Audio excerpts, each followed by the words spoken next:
Hey, what's up guys, I'm from BSG Tech. In today's video, I'll show you how you can unlock a forgotten password on one of these backpacks.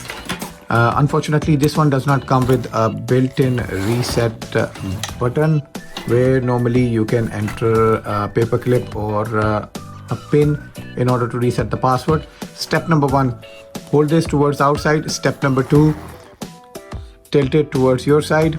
Step number 3, you have to align these empty spaces in one direction. Step number 4, you can go clockwise or anti-clockwise. Depending on the set password, it will take 2 clicks or maybe it can take 10 clicks, but it will definitely unlock your backpack. So we'll go clockwise first, then we will move 1 digit at the time. So 080972. As you can see that I'm already pulling it up towards the outside.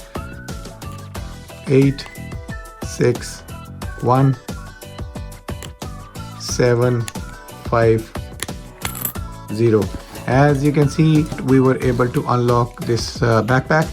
In some cases, if you start from anti-clockwise, it might take more clicks, but it will definitely unlock your backpack. That's it for today's video, guys. I hope this will help you out in order to unlock your backpacks and luggage holders. Stay tuned for more videos. Till then, take care. Bye bye.